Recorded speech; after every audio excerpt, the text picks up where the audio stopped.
Hello? Ooh. It's working. Hooray! Let's wait a little bit until people get on the chat and stuff, because the plan for this stream is to be a little bit interactive.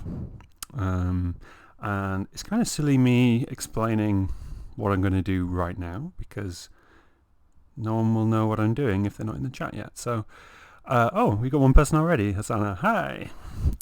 So the plan is to take some suggestions for some kind of command line tool, and to write it with no preparation, lots of mistakes probably, and maybe like a little bit of feedback and interaction about how things should work.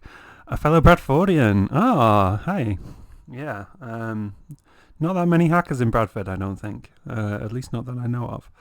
So I'm going to write a tool. It's going to be command line. It's going to be in Go, because that's what I like to write. It's probably going to be, maybe we'll go as far as the proof of concept stage. It's not going to be a finished, polished tool. I'm going to try and spend no more than an hour or so writing it, partly because I don't want people to get bored, and partly to sort of put an artificial limit on the size and complexity of this thing. The tool will be put online, it'll be open sourced, it'll be in my hacks repo under an MIT license, although I always forget to actually put the license in there, so anyone can use it for whatever they like. Jay Haddix. Good to have you here, man. An idea. So, my idea is another source for Asset Finder. It comes from this blog, in which he includes the endpoint for it here. Okay. Sam. Sam. What a guy. Project Sona datasets. Okay, so that's buffer overrun. Okay, yeah, we can do that. To be honest, we can. I reckon that shouldn't take too long to do. So maybe we can get that done, and another thing. Let's have a look at this for DNS. Okay, yeah, .uber.com. And we can use .uber.com as our example. Meta FDNSA is an array. Yeah, okay. Well, it's a nice, simple suggestion. Sometimes like huge domains. Yeah, and I think that's a problem with timing out on big domains is a problem with a lot of web-based tools. It's pretty hard to get around, to be honest.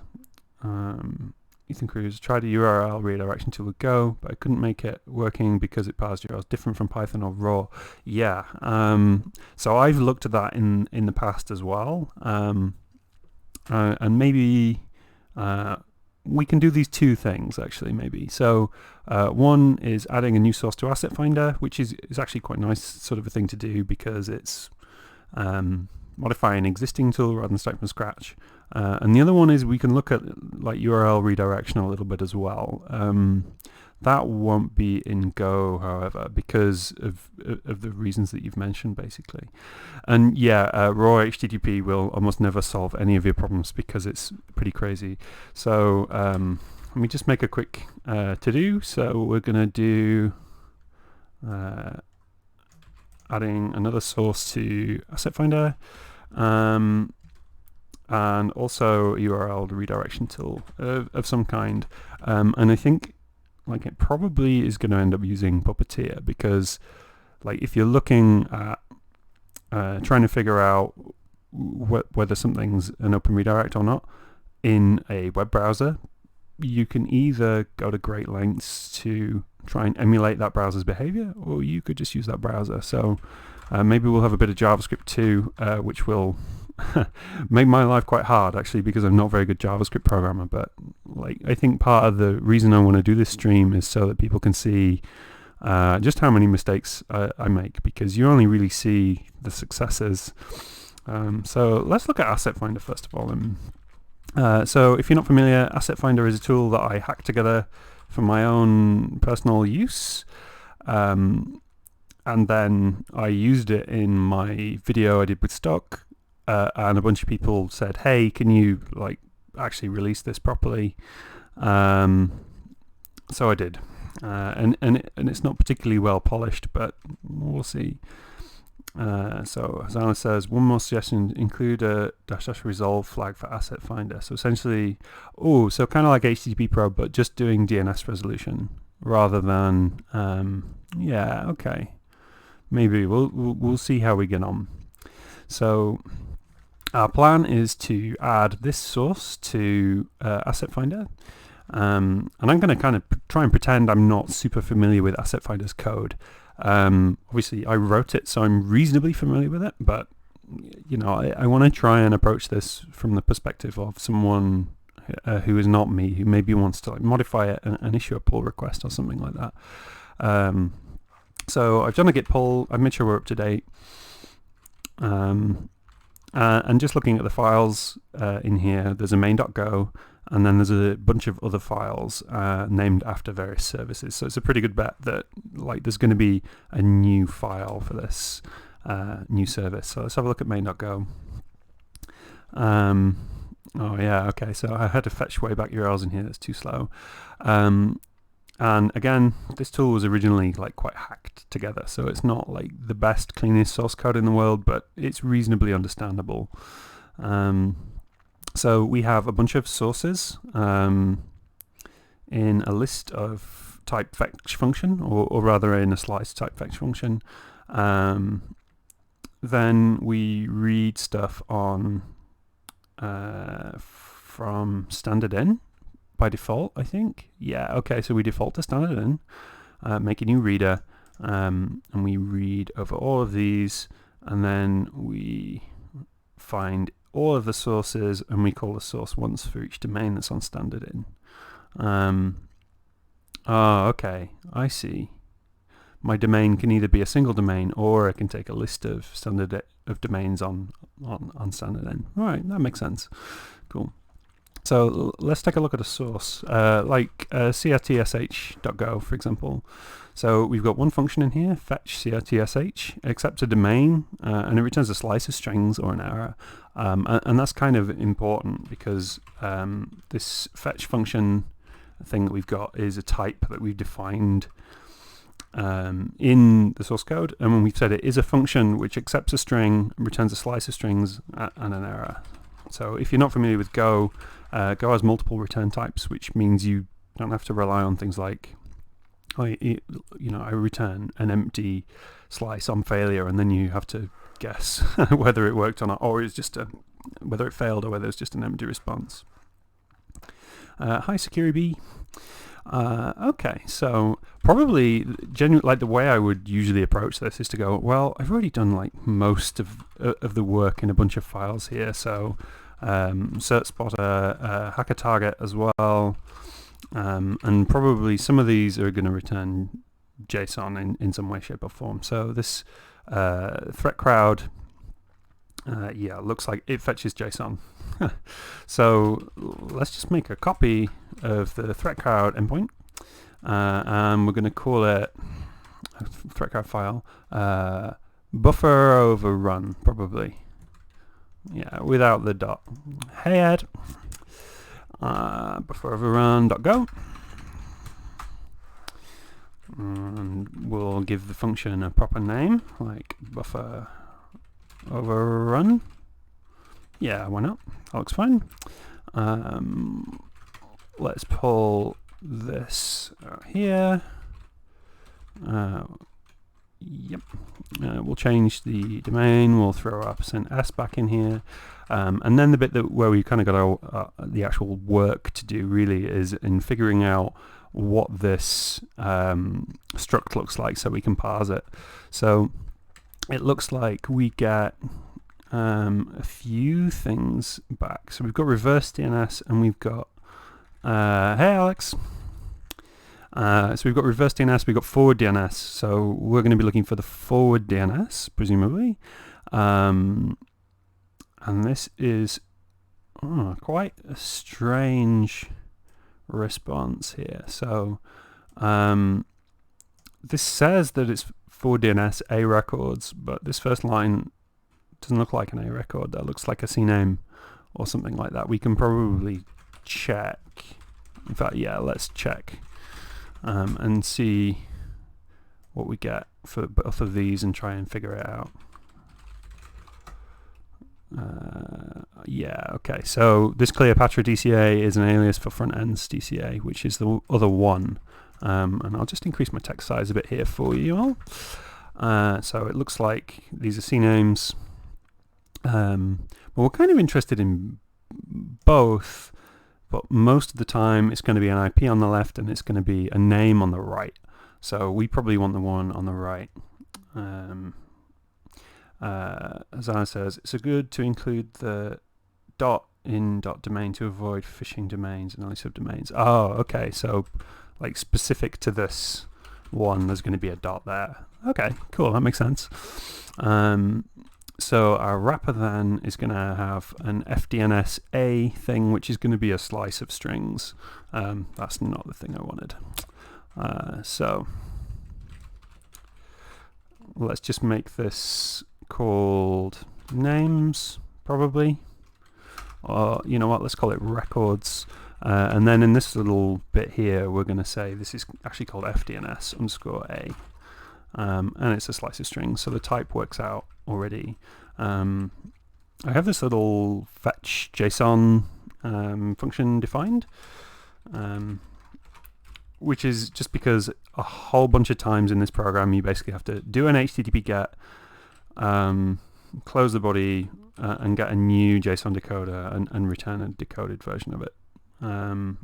Or rather, return the error from decoding it into the wrapper, which is just of type interface. It can be anything. Okay, so that bit should work fine.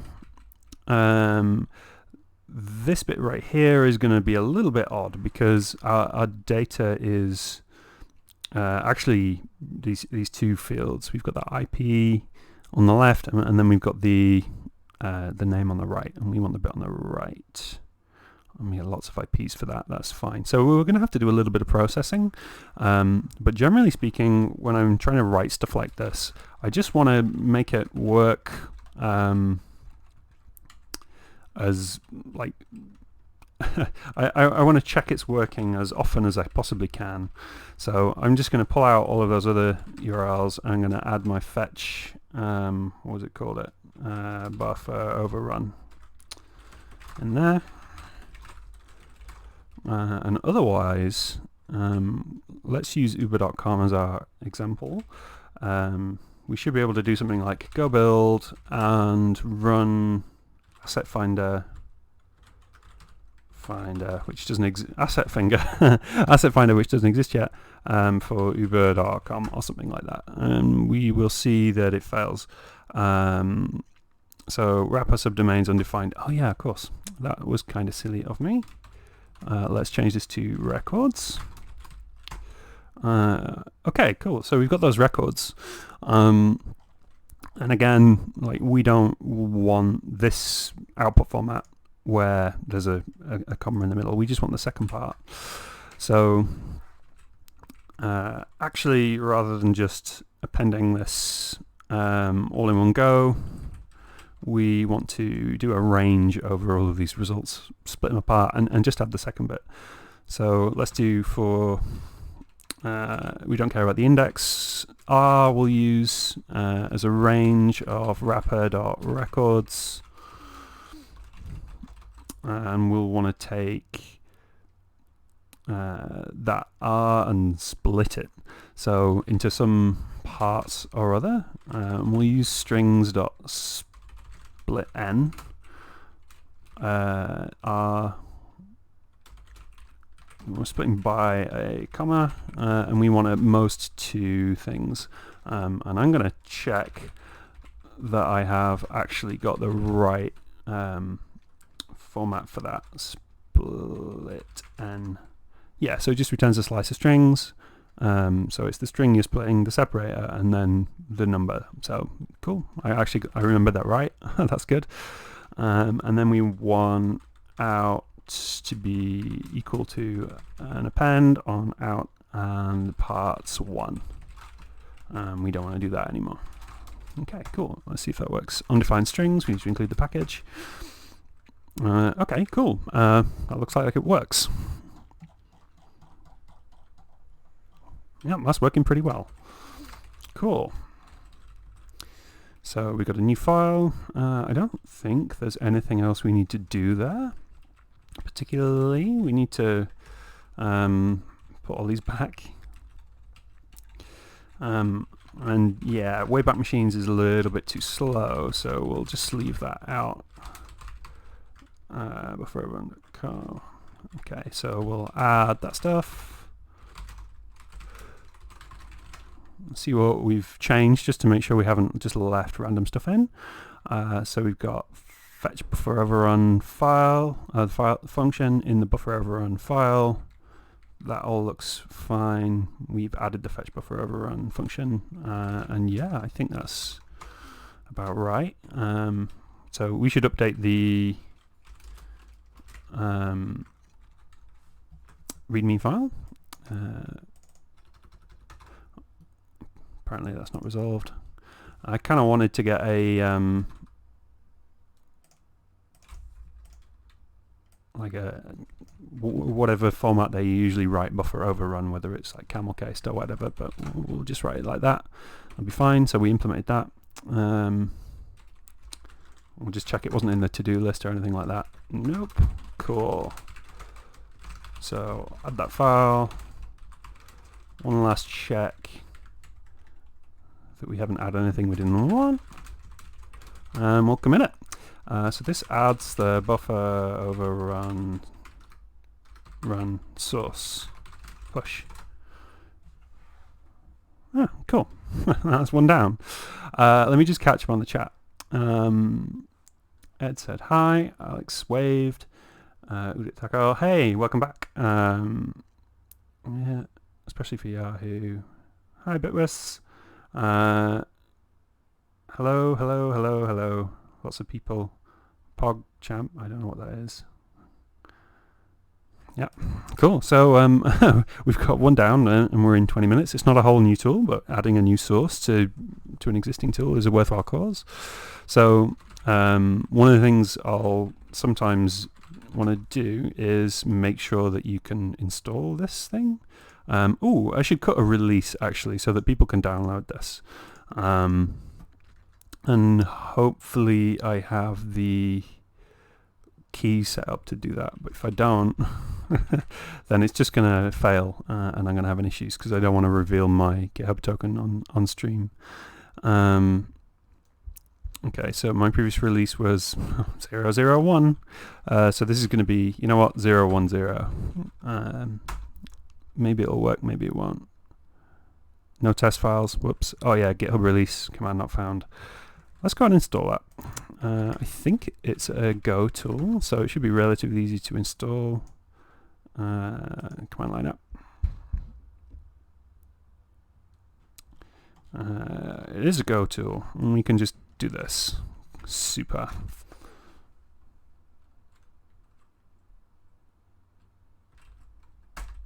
Just git release. It's probably working. You can usually, I think it adds it pretty quickly. Yeah, okay, cool. So asset finder 010, assets, source code and zip. It's gonna build stuff for each platform. So like Darwin AMD64 is Mac OS, Linux, Windows, all that sort of thing. And they should be uploaded. Yep, they are. So you can either do a go get to install it, like I think it says in the README, yep. Or you can download a release for your platform and put it into your path. JDonSec. So you got here late. What am I working on? So I just added a new source to Asset Finder. Someone suggested doing that. It was quite a nice little thing to start off with. Went pretty well. We've finished that. and we're going to do something else. Simox, hello Tom, can you please help me with this HTTP probe problem? Show me this error. Bash HTTP probe command not found. Zana says great work, thanks. Yeah, so if you're getting HTTP probe command not found, like maybe you haven't installed it, but generally speaking, you need to have your Go installation set up properly.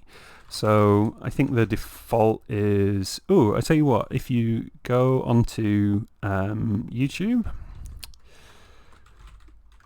and find my channel, somewhere around here, and you can see all my YouTube recommendations mixed with my kids' YouTube recommendations. My channel, and check out this ridiculously long video. This 4-hour stream. Somewhere towards the beginning, I do a rundown on how to install my tools, and I use a Docker container that's got nothing in it, so it should cover every step that you need to know. If that doesn't help you out, then let me know.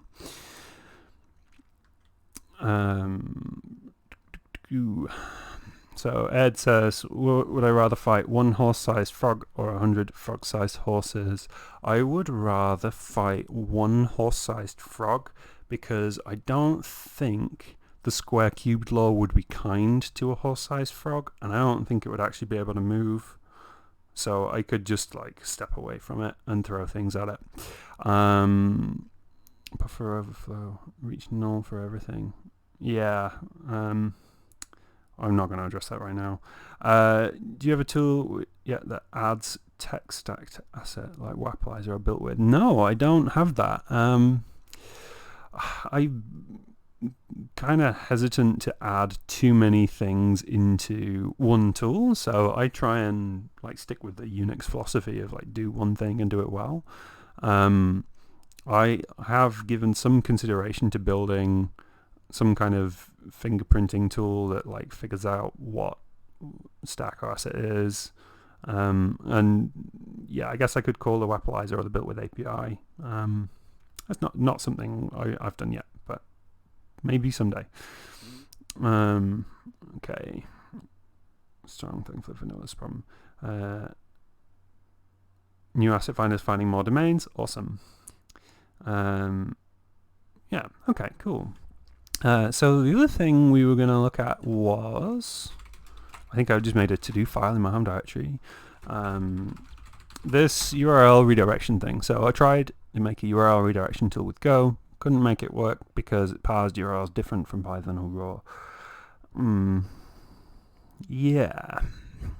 So this is something I've kind of looked at in the past a little bit, and had basically the same problem, which was, Go parses URLs differently to Chrome or Python, and Python parses them differently from PHP, and probably Firefox parses them a little bit different. So I think I actually already wrote this, maybe, but we can look at how it's built.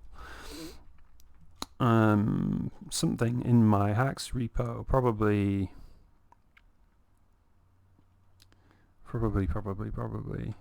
redirect, Chrome redirect. That sounds like the kind of thing that it would be. Check redirect.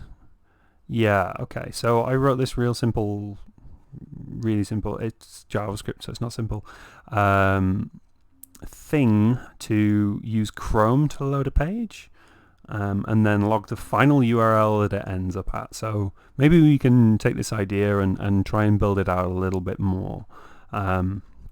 Let's hop into my hacks repo Chrome redirection. Let's remove the package.lock actually, because it's probably way out of date. And package.json depends on some probably old version of Puppeteer. I think I more recently used Puppeteer for this pub.js thing that I was messing around with. So let's see what version that's using. 190. Okay, yeah. So definitely want to update this version. Actually, you know what? We'll just do it that way. npm add, I think, Puppeteer. Is there 2 P's in Puppeteer? Yeah, that'll probably work. So npm will download its own version of Chromium and all that kind of thing. It used to be a real pain to... Did that work? Yep. It used to be a real pain to get this installed and set up, but now npm basically just does it all for you. So package.json. So we're on 119 now, which seems a lot better. And that probably means that this doesn't work anymore. So I helpfully added some usage notes to this, and let's see if we can make it work.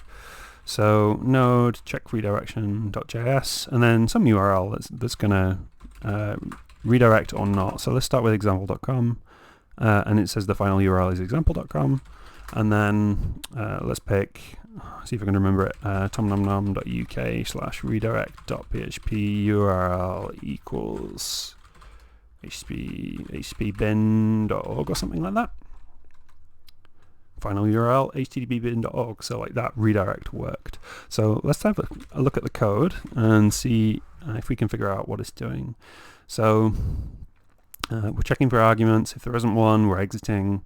We're getting the URL as the it's not second argument number 2 because it's 0 indexed, but 0 will be node, and then 1 will be check redir.js, and then the last one will be URL, which is a little bit yeah, it's probably be okay, but so we have an async function so that we can use await, because you can only use await inside an async function, so just a self-executing thing. So resolution-wise, yeah, sorry about that. I'm running on a 4K screen, so like 1080p is probably about the minimum you want to go. I don't know much about Switch either, sorry. Okay, so we get a browser, we do an await a Puppeteer launch, we ignore HTTPS errors, true. Then we wait for a new page, tell it to go to a URL. Again, we wait for it because it's asynchronous. And then we get a final location by doing, we evaluate some script inside the page to get document.location.href. So basically, my thought was, this is about the most foolproof way you can figure out like where it ended up, is to actually just load the page, wait for it to load, and then yeah, actually get document.location.href. So at the moment we just log the final URL and then we close the browser. So I figure maybe instead of getting the href, let's get the domain or something like that, and compare them, and then we can output like, yes, this did redirect, or no, it didn't. So we get the final location. We could do document.location.domain. No, document.domain. I should know that. Written it enough times.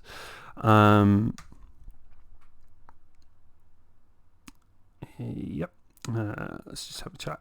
Go works for parameter-based URL redirects. The only problem is with host-based redirects, like example.com / / I'm going to be writing Python. They work good on Chrome.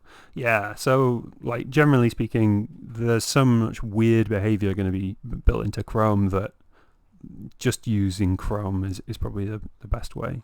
So the other thing we want to do is parse the URL that's been given to us and pull the domain out of it. And I don't know how to do that off the top of my head in Node.js.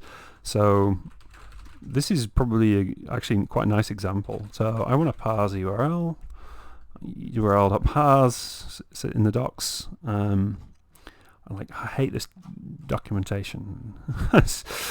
it's kind of like just give me examples straight away. So I need to include the URL package, or module. Sorry, I'm using Go terminology. Some information about strings, my URL, class URL. Just give me an example, please. Sorry, MCVary61. Like I will be uploading to YouTube. Like I'll start the upload pretty much as soon as the stream's finished, so you shouldn't have to wait too long. Can I just make a new URL object and then like get the host part? That would be nice. That's a legacy URL object. Class URL has URL.host, so in theory at least. Let's just do use URL package in the hostname method. Says ed. Yeah, I think just .host should work. Let's find out. So let's make, apparently I've changed my index settings since I wrote this, so let's fix that.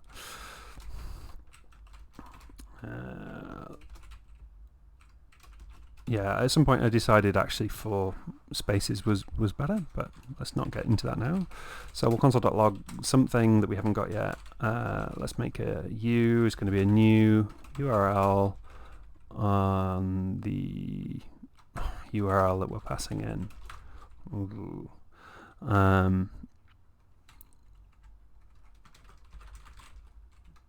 Like that should work in theory. And then we'll console.log u.host. Maybe. TomNomNom.uk. Final. Yeah, super. So we'll make this return document.domain instead. And we'll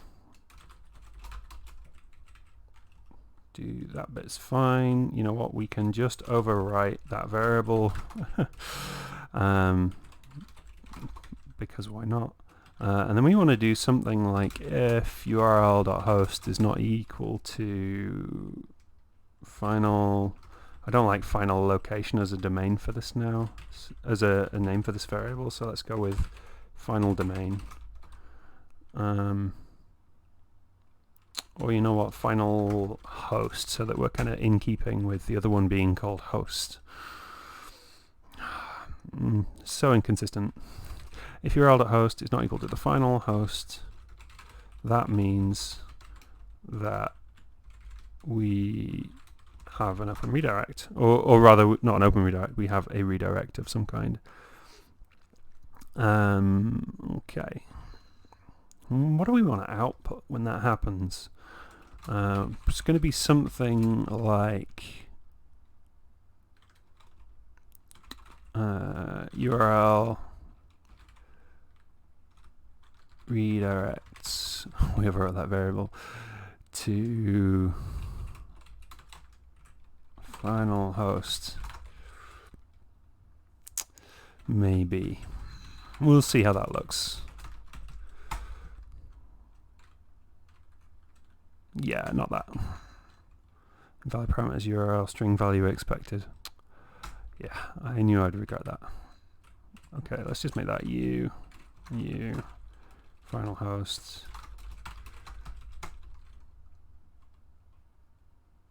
Yeah, okay. Redirects to http://bin.org. And actually we kind of want the full URL that it redirected to, because that might be useful. We only really want to use the domain to check it. So let's return an object literal instead that has the domain and the href, I guess, which is going to be document.location.href. So this final host variable name doesn't make sense anymore, and we're going to change it again to, you know what, just final. No, we can't use that, it's a keyword.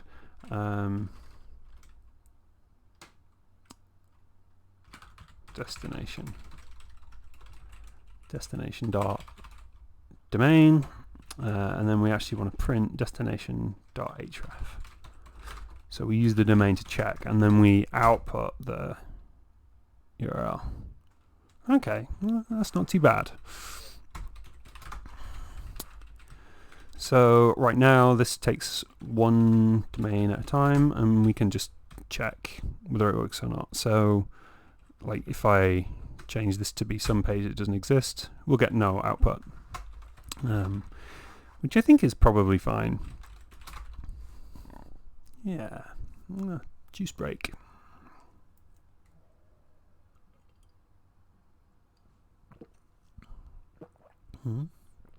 Destination.host. No, I want to print the full URL.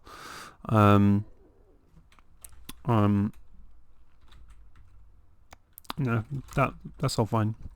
Yeah, I want to print the full URL because, like, sometimes you might want to know like what path you end up at, or like if any query string parameters are kind of added to your request, especially if you're like looking to leak tokens or something like that. So I think I'm going to leave that as URL.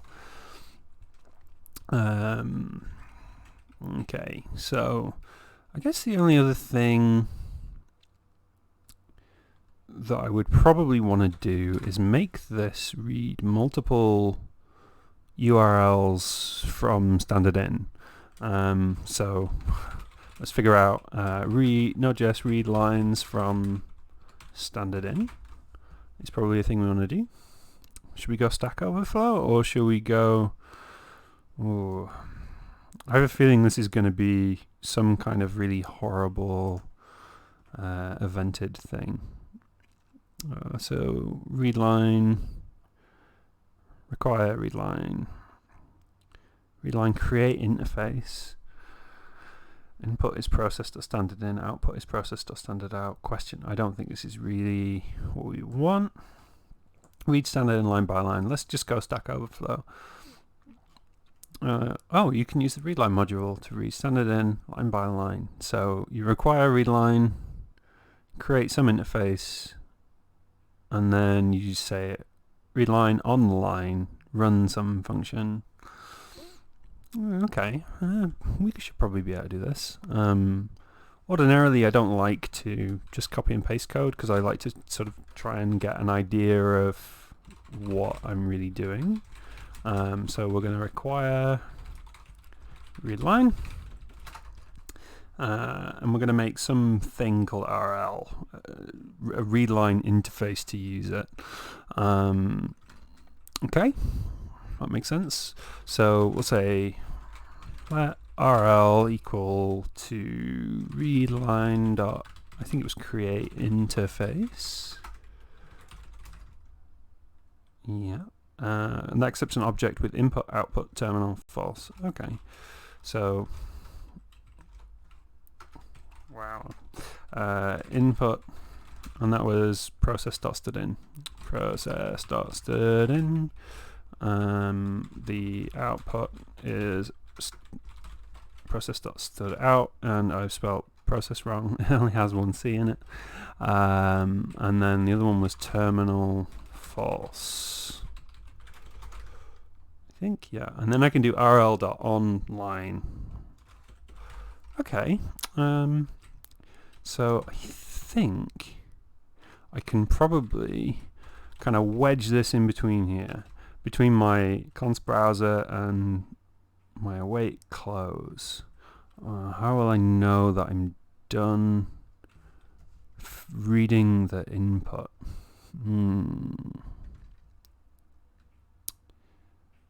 I won't.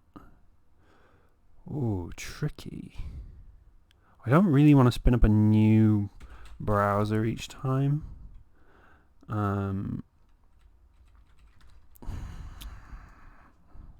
Let's go back to the readline docs and see if we have an option to like figure out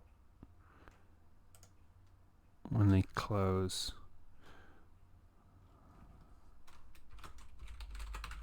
Event line. So, we've got event close, event line, event pause, and resume.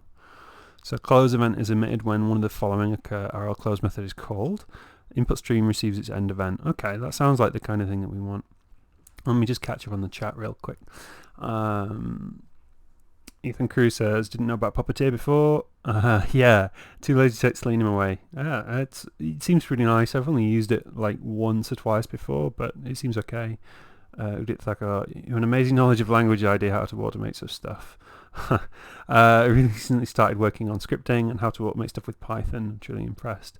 Oh, so like for the record, I'm not a JavaScript programmer at all. Like I think JavaScript hacker is probably the best description. Killed Kenny 2. Is it possible to grep text within zip files? Oh, maybe. And class, real hackers would just use Xargs. Yeah, definitely. But like that's going to be slow using Xargs, because like if you think of the amount of time it takes to like start up Google Chrome, it's, you know, it might be less than a second, but it's probably more than a quarter second. So you're going to cap out at like 4 requests a second if you do it that way. So I think the thing we want to do is spin up one instance of Chrome and use that instance to load multiple pages, which is what we're going to try and do now. So we make a new page. Wait, browser.close. So I think what we want to do here is say RL online. We're going to run some function, no arguments required, and we're going to do basically all of this stuff for that. And then RL on close. We're going to close the browser when the stream ends, maybe. I've also stopped using semicolons since I wrote this. Go away, semicolons. There you go, they're all gone. Okay, so read a line. We do have arguments for the line event. It's going to be the input, which is going to be URL. We'll just use URL because then we don't have to edit the rest of the code. We make a new page. Go to URL, evaluate something in the destination, make a new URL and do a console.log. Like, that might work. Let's ditch this process argv stuff. And then instead we'll echo, yeah, let's use this URL here that we've been using already. We'll echo this, that works fine, into Node, Chrome, check redirect. Okay, so we screwed something up. So we got await is only valid in an async function. So this needs to be an async function. And so does this. Yeah. So for the record, I learnt JavaScript a long time ago when none of this stuff existed. And check reader line 10. So I'm not actually very good with it at all, which again makes it a nice example for you to see just how many mistakes I make all the time.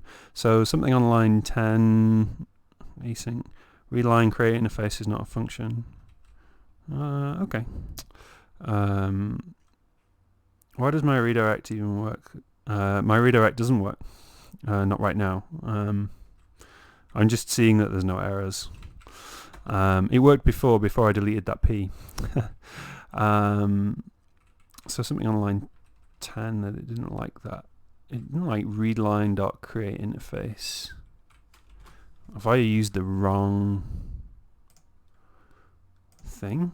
Create interface. That should totally be a function.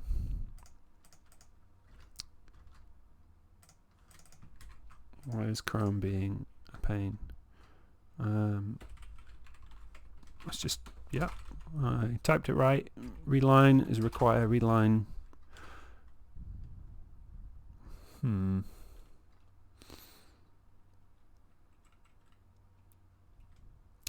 Okay, so in these sorts of situations, one of the things that is a good idea to do is to just comment out nearly everything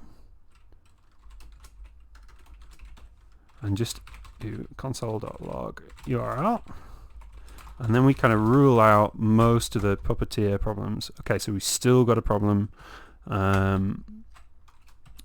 Let's ditch that, and let's just see if we can make just the readline stuff work. Oh, what version of Node am I on? 10.1.5? That should be fine. That's pretty new. Okay, well, let's just double check I didn't misspell that. Do what you do when things don't work, and Google for them.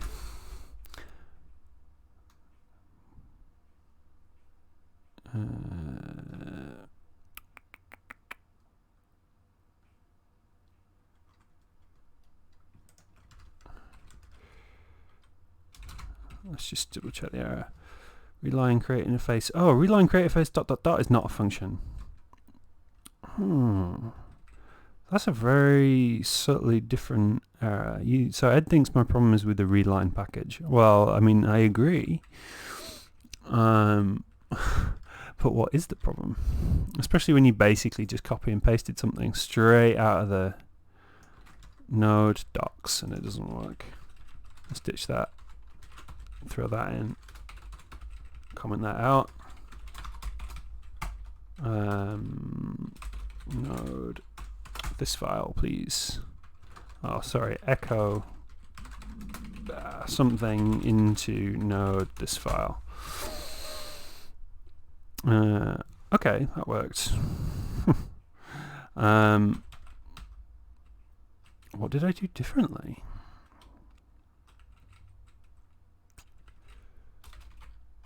Terminal false. Browser is not defined. Okay, well, someone can probably help me spot what I did wrong there. That spelt the same. That spelt the same. I probably misspelled something. It happens. Let's try and add these bits back in. Okay. And uncomment this.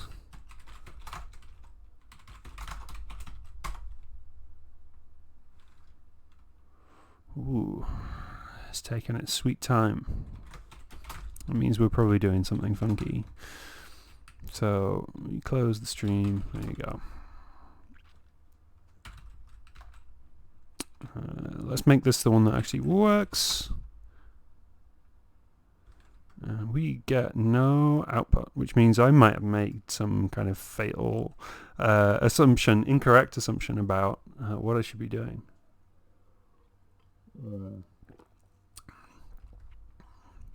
Ed's linked me to Stack Overflow. Thanks, Ed. Is this a fix for the problem I just fixed already? Does not contain creation. Native Node.js also contain a package with readline, which is covered by uninstall readline, so the native Node package will be used. Well, I made it work by copying and pasting it from the docs, so I guess I typoed something. Who knows what? Okay, so we are not working right now, so let's add some debugging in. I'll console.log the URL. Wait page. I'll make a new page every time. Is that going to be okay? Maybe. We'll see. Okay, so we don't even get a console.log in there, which is kind of telling. There's an async function with the URL. Let's just ditch this stuff again. Nothing. Oh, did it appear there? No, that was my imagination. So the browser thing isn't working, and let's pull this out. Okay, so that works. Having just that will give us an error. So let's have this await Puppeteer in there. Oh, is it failing to start the browser? Maybe. We've got Puppeteer, we've got readline. Oh, that's fine. Make a new readline thing.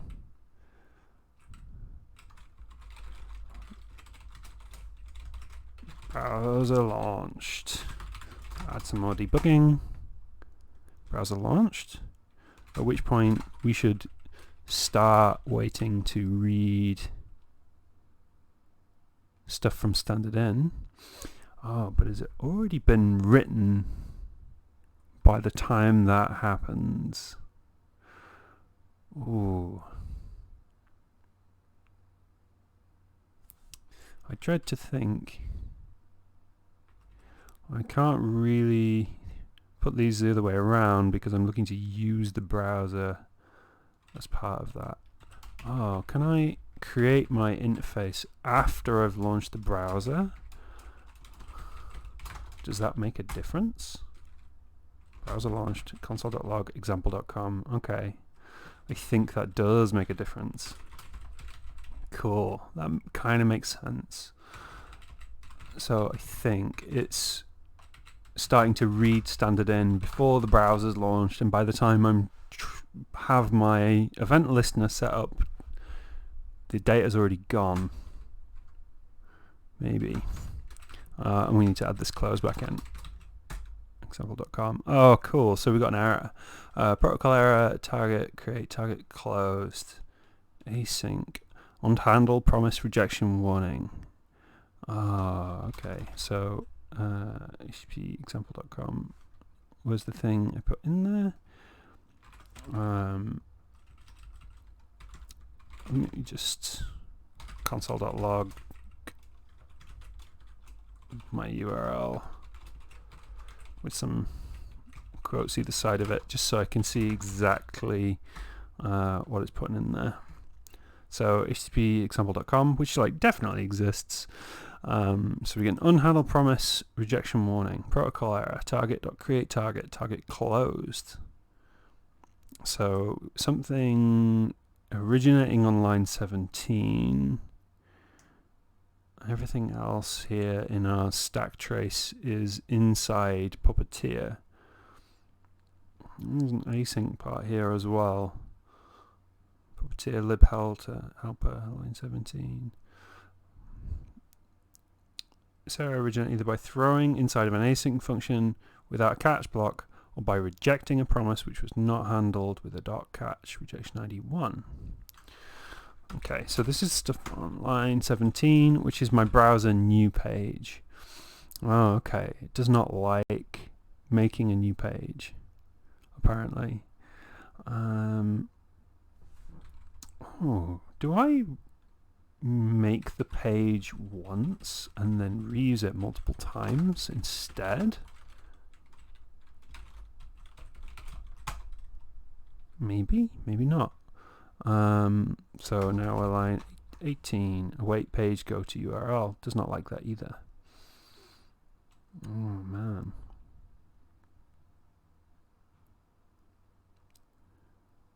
Const browser page. Oh, hang on. I can't make a new, let's say var page, var destination. Ditch those consts just to get them out of the way, because we can't just overwrite them like that necessarily. It's probably not the problem, or it definitely isn't the problem, but I kind of like to remove potential issues where I see them. Okay, let's Google. Or we could try catch, but that would just, like, we want to know why the error is happening. Protocol error. Let's see, first of all, if this comes up as a Puppeteer issue. Okay, let's see what this has to say. Then I have also encountered this error. Me too. Can you post stack trace, target closed?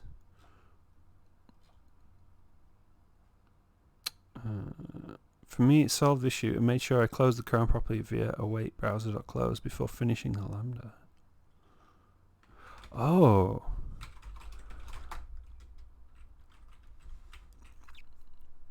Is this something to do with when I'm trying to close the browser?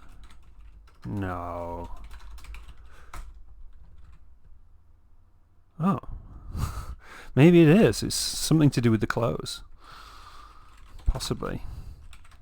So let's leave that commented out a second and just do our...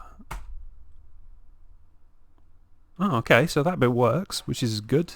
That's a good start. We don't need this console.log anymore. So this is something to do with close.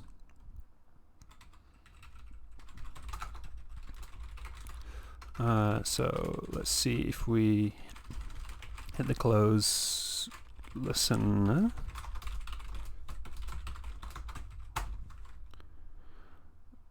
So we hit the close listener. Oh, like straight away we hit the close listener. Oh, damn. That is really not what we want. So, so I think what's happening here is that the close event is firing before we finish dealing with the browser, because it's finished reading standard in. Okay. And really what we want is to not do that until we've finished reading all the lines of input and dealing with all the lines input. The close callback is async because I want to do an await on the browser.close.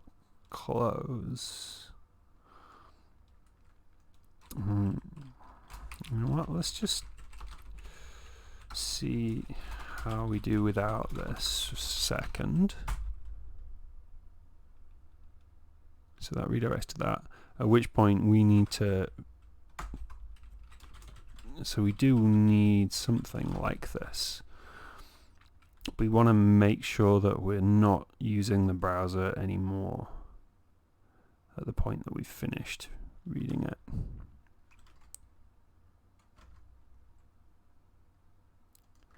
Ooh, tricky. Tricky. Let's have a look at the read line docs. Let's see if there's any hints.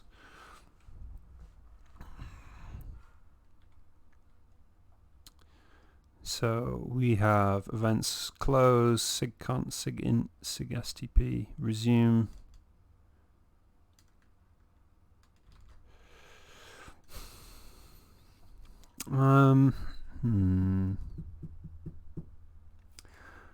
So Ed's suggesting Puppeteer launch, then do an async with browser.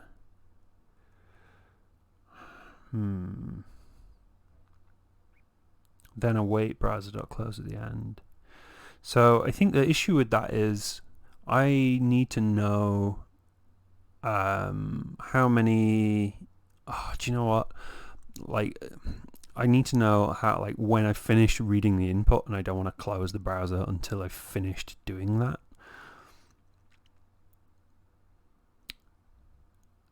And so I think what I'm going to do is use readAlign to read everything into an array, and then on the close of standard input, I'm going to start doing the processing, which is a little bit funky, but like I think that will resolve the issue.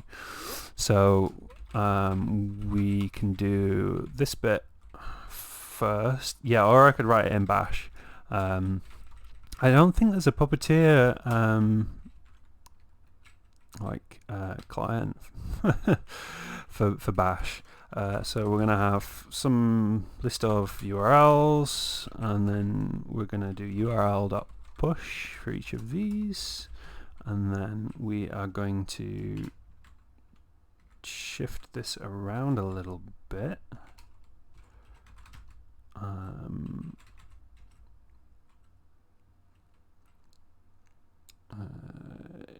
async function URL to push. I want to do URL on close. Run this async function for me, please. Doesn't need to be self-executing anymore. And then this instead of being there, so the await close goes right at the end. The browser bit's there, and then this is going to be a URLs dot for each, I guess. URL. I don't need the brackets. Just an arrow function. And close it here. Oh, that needs to be an async function because I'm using await in there. Okay, well, let's see if that works. Okay, URL dot, that would be nice. URLs dot push. And oh, do you know what would be really nice also is if I actually pushed the value. Let's just use this one. Okay, so error protocol header, target closed, blah blah blah blah blah blah blah. Line 18. Oh wow, it really does not like this at all.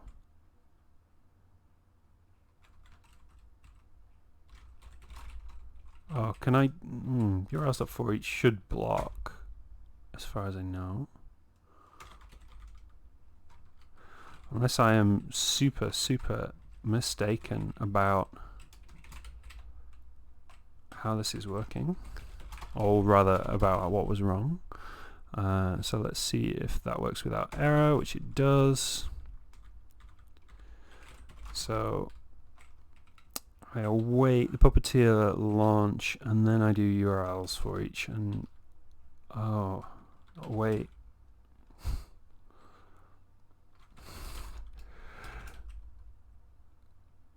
Can you do that? I don't think you can. So this is the for each async, and I actually need to await them. And oh, I need to do some kind of crazy promisey thing. Can I do that because I'm inside it? No, I can't.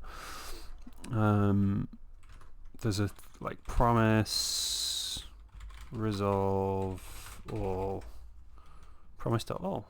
Okay, cool. Returns a single promise that resolves when all of the promises passed in. Okay.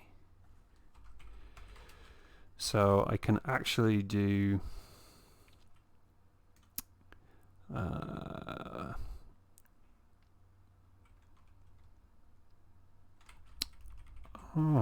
can I just return an async function where I do something like URLs is URLs.map,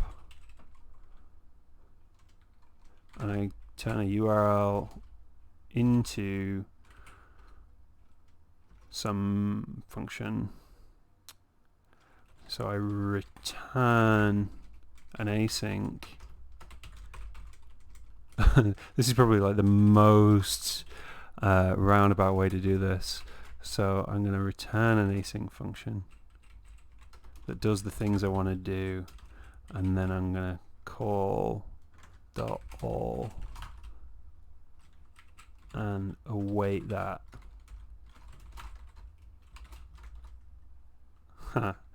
URLs all is not a function.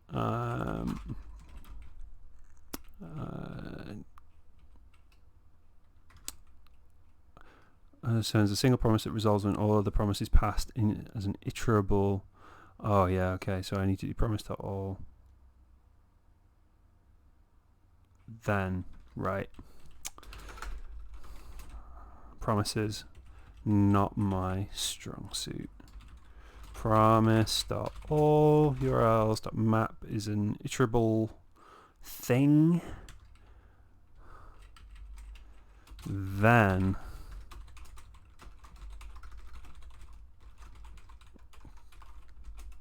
close the browser. There's probably a JavaScript person watching this and just shaking their head the whole time. I don't think we need the await there. Okay. Promising, maybe. Let's see if that works. No, it does not.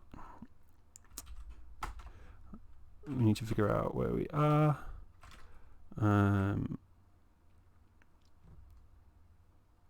Oh, then we get the values returned from that. So they need to resolve and reject. I don't need the reject. They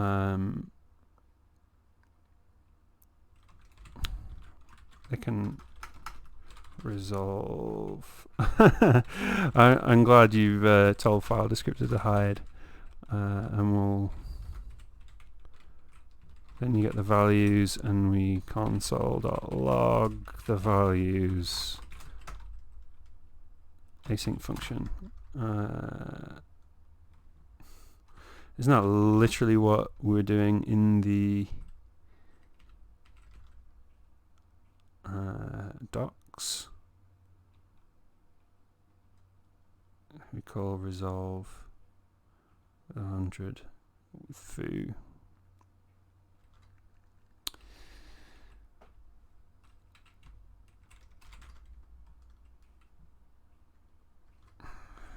Let's return new promise.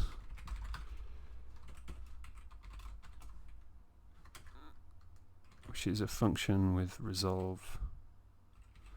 And then, just for my sanity, await is only valid inside an async function. So many asyncs and promises and awaits and all this kind of thing. JavaScript can just go away. I think this is going to get to the point where I've just tied myself in not so bad. So I'm mapping my URLs by returning a promise for each one that awaits the new page, awaits the page that go to, gets the destination, returns that, and if it doesn't match, it resolves using that value. That's a promise. I do promise to all. And then I get the values. That's the theory, at least. And oh no, it does work. That's cool. Oh, I only resolve if they match. Else resolve empty string. Wow, resolve with null. I'm pretty sure that is not what we're supposed to do, but there you go.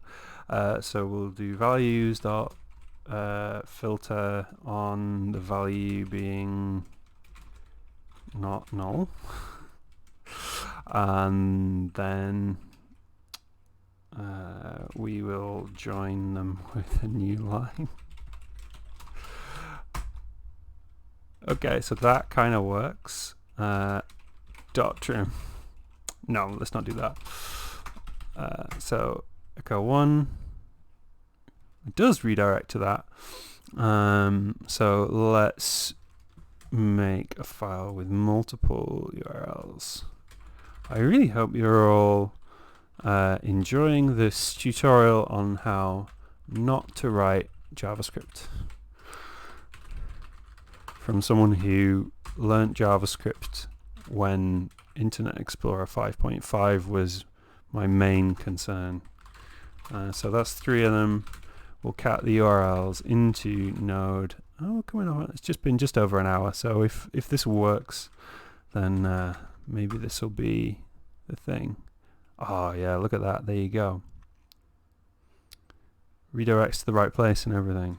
And I think it doesn't take 3 times longer to do 3 of them, which is kind of the key thing. So 1.5 seconds versus 1.6 seconds. Yeah, okay, cool. So like that's the main thing. So if we wanted to run lots of potential redirect URLs through this tool, it should work in theory. So let's have a look at what we've done. Wow, don't do it this way. I think the key takeaway from this is that I have lots of JavaScript practice to do, because like I almost always write Go, or sometimes I write JavaScript for the browser, but not very often. But like, you know, this seems to work. Got a little bit confusing in the middle there with a bunch of promises and that kind of thing, but let's commit it. So let's add check reader package.json, the package lock. I have a bunch of other stuff in here apparently, and not the URLs file. So let's check our diff before we commit. Cached, quite a lot of changes. We removed the argv thing. The promise to all that sort of thing. We've got a package lock file is new. New version of Puppeteer. Okay, let's commit it. So this, let's Chrome Reader, I think is what it's called. It's a terrible name for a tool. We should probably come up with a better name for it. Read URLs on sending in, or something like that. Okay, cool. So hacks repo, we'll push it. Thankfully, I think I had already get ignored my node modules file. Awesome. Yeah, so that should be online now if you want to have a play with it. And like, particularly if you're good at JavaScript and you want to improve my shitty code, which is like proper spaghetti, especially if you happen to be file descriptor. Yeah, and to be honest, I think I might do this offline myself, especially around resolving with null. I think I should have rejected in that point, and making this work a little bit better. And also, like, my original thought that standard in was closing too soon might not have been correct. So we'll see. So we are coming up on about an hour and a quarter, which is about right, I think. So thank you all very much for watching. If this proved to be a popular idea, I might be able to do it again sometime. Maybe in a language that I actually know next time would be good, and a lot less confusing for all of you.